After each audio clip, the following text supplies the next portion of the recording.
सबसे पहले एक बड़ी खबर की ओर रुख, जहां सरकार ने पुरानी पेंशन के आदेश जारी कर दिए हैं। एनपीएस को पूरी तरह खत्म कर 2004 के बाद नियुक्त सभी कार्मिकों के लिए ओल्ड पेंशन की बहाल वित्त विभाग ने जारी कर दी है नोटिफिकेशन। और ये बेहद खास खबर, अच्छी खबर। पेंशन धारकों के लिए बड़ी खुशखबरी। ईपीएस 95 पेंशन धारकों की बल्ले बल्ले, सरकार में मची बड़ी हलचल। 7,500 प्लस डे के साथ में 5,000 रुपए का मेडिकल भत्ता देने को लेकर इस प्रस्ताव को मिली आज मंजूरी। कैबिनेट से बहुत बड़ी खुशखबरी आ रही है। ईपीएस 95 पेंशन धारक उनके लिए सरकार के द्वारा बहुत ही बड़ा फैसला हो चुका है। कैबिनेट की बैठक से इस तरह की बड़ी तमाम मीडिया रिपोर्ट के अनुसार जानकारी आ रही है कि आपकी मिनिमम पेंशन की राशि को बढ़ा करके यानी कि 1,000 रुपए की थी, उस राशि को बढ़ा करके 7,500 रुपए किया गया। साथ में आपको महंगाई भत्ता मिलेगा और साथ में आपको 5,000 रुपए का मेडिकल मासिक भत्ता भी दिया जाएगा। तो आपकी पेंशन को लेकर तमाम बड़ी अपडेट आ चुकी है। साथ में कैबिनेट की बैठक के अंदर 3 बहुत भी यानी कि नई घोषणा की है, उसके बारे में भी आपको बताने वाले हैं कि कौन सी 3 नई घोषणाएं हुई है और जिसका फायदा किन पेंशन धारकों को मिलेगा। इसके लिए आपको क्या क्या नियम शर्तें रखी गई, जिसके अनुसार आपको ये फायदा मिलने वाला है। अगर आप पेंशन धारक है तो आपसे रिक्वेस्ट है कि वीडियो अंत तक देखते रहिएगा और अभी तक आपने इसी चैनल को सब्सक्राइब नहीं किया है तो चैनल को सब्सक्राइब कर दे, साथ ही बेल आइकन दिखेगा उससे भी दबा करके ऑल पर प्रेस करके रख दे ताकि आने वाली अगली नेक्स्ट वीडियो का नोटिफिकेशन आपको सबसे पहले मिलेगा। पेंशन धारकों की बल्ले बल्ले, आज 12 बजे कैबिनेट की बैठक में पेंशन बढ़ाने पर फाइनल फैसला लिया गया। पेंशनर्स को अब नई पेंशन का लाभ मिलेगा। साथ ही सुप्रीम कोर्ट ने दी सहमति। अब पेंशन बढ़ाने का इंतजार खत्म।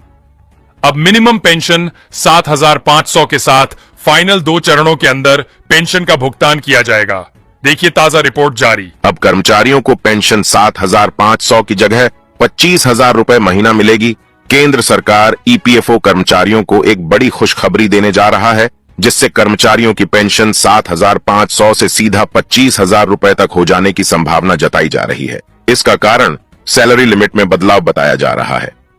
जो 68 लाख पेंशन धारक है ईपीएस के, उन सभी को सरकार ने शानदार सौगात दी है कि उनकी मिनिमम पेंशन को 1,000 रुपए से बढ़ाकर के 7,500 रुपए किया है। साथ में उन्हें 5,000 रुपए का मेडिकल भत्ता देने को लेकर भी ऐलान हुआ है। इनके लिए आपको अपना जीवन प्रमाण पत्र है वो लाइफ सर्टिफिकेट को जमा करवाना है, यानी कि बेहद ही जरूरी। अभी तक आपने ये जमा नहीं करवाया तो आपको अपना जीवन प्रमाण पत्र है वो बेहद ही अनिवार्य कर दिया गया है, जीवन प्रमाण पत्र जमा करवाना।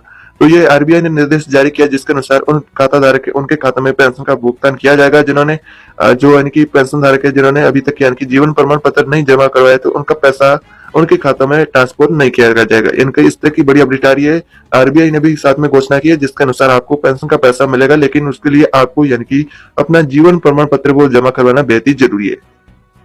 अगर बात करें सीबीटी ने कौन सा बड़ा फैसला सुना है, जिसके अनुसार कैबिनेट की बैठक हुई और आपकी पेंशन बढ़ोतरी के प्रस्ताव को मंजूरी मिली है। तो कैबिनेट की बैठक हुई, सुप्रीम कोर्ट के अंदर इस तरह की बड़ी जानकारी आ रही है कि सुप्रीम कोर्ट ने भी इस प्रस्ताव को मंजूरी दी है और इनकी आपने अभी तक यानी कि बता दिया जाए कि आपने ज्यादा पैसा जमा किया है तो आपको ज्यादा पेंशन मिलेगी।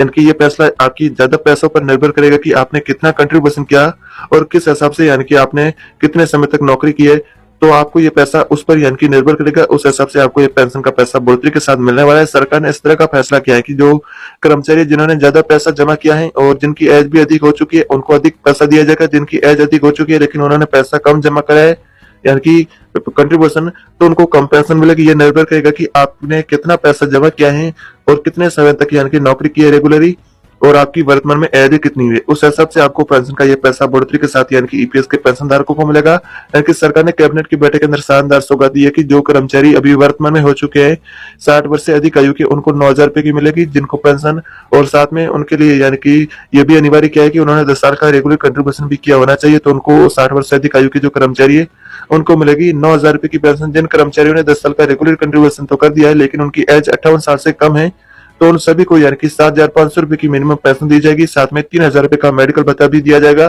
जिन कर्मचारियों ने 60 साल की आयु कंप्लीट की है और 200 वर्ष का रेगुलर कंट्रीब्यूशन कंप्लीट किया है तो उनको 5,000 रुपए का मेडिकल भत्ता भी दिया जाएगा। जो कि वृद्ध कैटेगरी के अंदर जो पेंशन धारक माने जाएंगे उनको ज्यादा पेंशन मिलेगी। उनका पेंशन का भुगतान सबसे पहले और उनका खातों में पैसा भी जमा सबसे पहले होने वाला। इस तरह का बहुत बड़ा मीडिया रिपोर्ट के अनुसार जानकारी आ रही है कि जिन पेंशन धारकों ने ज्यादा पैसा जमा किया है उनको ज्यादा पेंशन मिलेगी। जिन पेंशन धारकों ने कम पैसा जमा किया है और जिन्होंने ज्यादा यानी कि सेवा काल कंप्लीट किया है, नौकरी की है, अगर वो 60 साल की एज में रिटायर्ड हुए हैं, जिन कर्मचारियों को ज्यादा पेंशन मिलेगी। जो कर्मचारी 60 साल के यानी कि कम एज के अंदर या फिर 50 साल के अंदर रिटायर्ड हुए हैं या फिर उनकी वर्तमान में एज यानी कि 60 वर्ष से कम है तो उनको 7,500 रुपए की पेंशन मिलेगी। इस तरह का ईपीएफओ ने भी नोटिस जारी किया और इसके अनुसार जो गाइडलाइन जारी की है, जिसके अनुसार आपको ये सेम प्रोसेस होने वाला है। 7,500 रुपए की पेंशन और आपका 9,000 रुपए का मिनिमम पेंशन और 3,000 रुपए का मेडिकल भत्ता देने को लेकर ईपीएफओ ने भी नई गाइडलाइन जारी की है, जिसके अनुसार ये सारे फैसले हुए हैं। इस तरह का मीडिया रिपोर्ट के अनुसार हम आपको ये जानकारी बता दें कि इसको लेकर अभी तक सरकार ने ऑफिशियली और ईपीएफओ ने भी नई घोषणा की है। मीडिया रिपोर्ट के अनुसार ऐसा दावा किया जा रहा है, जिसके अनुसार आपकी पेंशन की बढ़ोतरी इस प्रकार इस फॉर्मूले के आधार पर की जा सकती है, लेकिन अभी तक इसको बता दिया जाए कि इस फैसले को लेकर कि कोई भी सरकार ने अभी तक इसको लेकर कोई प्रतिक्रिया नहीं दी है कि आपकी पेंशन को लेकर इस तरह का इनकी प्लान किया जाएगा। लेकिन मीडिया रिपोर्ट के अनुसार ऐसा ही दावा किया जा रहा है, जिसके अनुसार सरकार ऐसा प्लान बना रही है, जिसके अनुसार जो पेंशनधारक है उनको फायदा मिलेगा, उनका मेडिकल भत्ता मिलेगा उन्हें, और साथ में उनको यानी कि पेंशन पाने के लिए अकाउंट के अंदर उनको अपना जीवन प्रमाण पत्र वो जमा कराना बेहद अनिवार्य कर दिया गया है। अगर आप इन शर्तों को पूरा करते हैं तो ही आपको मिनिमम पेंशन ज्यादा बढ़ोतरी के साथ मिलने वाली, इस तरह की मीडिया रिपोर्ट के अनुसार दावा किया जा रहा है। अगर बात करें आपकी डीए की राशि को लेकर भी ताजा अपडेट आ रही है मीडिया रिपोर्ट के अनुसार की आपका डीए में 4% की बढ़ोतरी को संभव माना जा रहा है, जिसके अनुसार आपका डीए बढ़कर यानी कि 42% से 40% हो जाएगा। और वर्तमान में ऐसा ही दावा किया जा रहा है मीडिया रिपोर्ट के अनुसार। पिछले आंकड़ों को देखा जाए तो इस तरह का यानी कि आपका 42 से 40% का डीए बढ़ोतरी को संभव माना जा रहा है, जिसके अनुसार आपकी इतनी डीए में राशि भी यानी कि बढ़ोतरी की संभावना जताई जा रही है। बात करें 18 माह का एरियर की राशि को लेकर भी ताजा बड़ी अपडेट आ रही है कि एरियर का पैसा भुगतान कब आपके खातों में किया जाएगा। कोरोना काल का अटका हुआ डीए एरियर का पैसा, उसको लेकर कर्मचारी काफी पिछले लंबे वक्त से यानी कि इंतजार कर रहे हैं कि उनका पैसा है जो अटका हुआ उनके खातों में डाला जाए। तो एरियर की राशि को लेकर इस तरह की अपडेट आ रही कि एरियर का पैसा आपका दशहरा से पहले आपके अकाउंट के अंदर ट्रांसफर कर दिया जाएगा। बात करें आपकी बोनस की पैसा है जो जमा राशि है, जिसके अनुसार आपको दशहरा से पहले बोनस का पैसा मिलने वाला है, दशहरा से पहले।